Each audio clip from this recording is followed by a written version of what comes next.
पिला माने तुम मानंकु ए वीडियो को स्वागत। ए वीडियो माध्यम रे आमे ओडिया भाषार मात्रा रूप पठन करिबा। तुमे माने जानो ओडिया भाषा रे 11टी स्वरवर्ण, मात्र 11टी स्वरवर्ण मध्यरु 10टी स्वरवर्णर सांकेतिक रूप थाए। एही सांकेतिक रूप गुडी को मात्रा बा कार कहती। मात्र अस्वर वर्णर मात्रा रूप न थाए। एहा अर्ध व्यंजन सह युक्त होई पूर्ण व्यंजनर रूप देइथाए। जेपरि आमे उदाहरण माध्यम रे नै परिबा। मने कर अर्ध व्यंजन हला क। क हलंत अर्ध व्यंजन युक्त अ समान हला क, अर्थात क हलन सहित अयुक्त हुई पूर्ण व्यंजन क होइछि। सेहि भली भाबरे द्वितीय स्वर वर्णटी होउछि आ।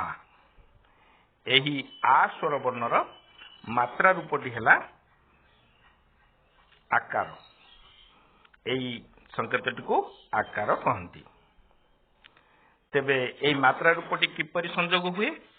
व्यंजन वर्ण क ठारु आरंभ, क हलंत युक्त अ समान क हेउछि। यह पूर्ण व्यंजन हेउ जाउछि। मात्र क हलंत युक्त आ मात्रा रूप रे ताहा संयुक्त होई क आकार का हेबो। बुझी पारिल? तेणु आकार किपरि संयुक्त हुए एवं किपरि उच्चारण करा जाए। एथर आमे केवल संक्षेप रे अन्य व्यंजन गुड़िक सहित आकार युक्त हेले किपरि उच्चारण करा जिवो से विषय रे पढ़िबा। ख आकार खा, ग आकार गा, घ आकार घा, च आकार चा, चौरे आकार छाड़ी कर दबो, छ आकार छा, वर्गीय आकार जा, झ आकार झा, ट आकार टा, ठ आकार ठा, ड आकार डा, ढ आकार ढा, ण आकार णा,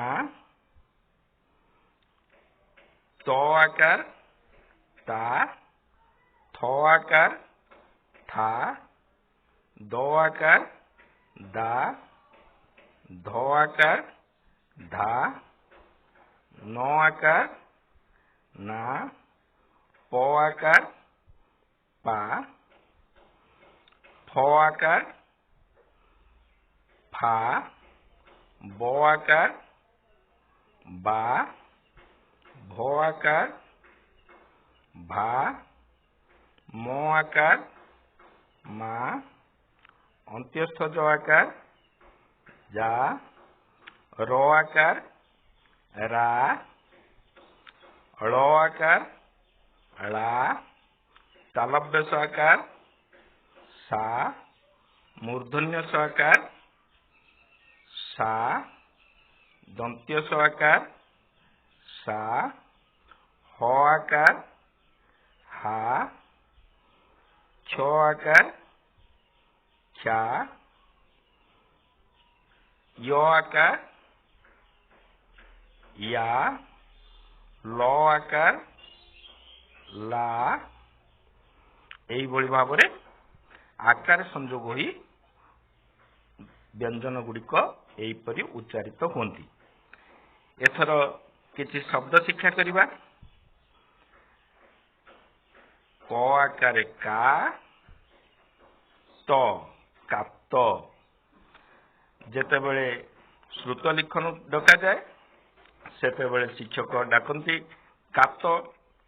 तुमे भल भाव मस्तिष्क विचार करिवो का तो का किपरि हेबो क आकार का का तो एई भली भाबरे लिखिबो सेही परि भाबरे आउ गोटे शब्द को शिखिबा भात भा भ आकार भा तो भात सेही परि सात दंत्य स आकार सा तो सात सेही भली भाबरे हत्ता ह तो आकार ता हत्ता सेही भली भाबरे आमे अन्य शब्द मध्य शिखि परिबा।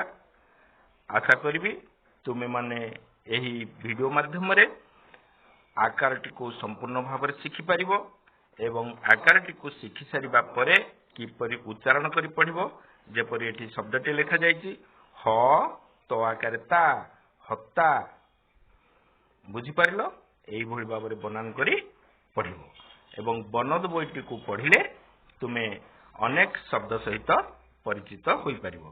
धन्यवाद।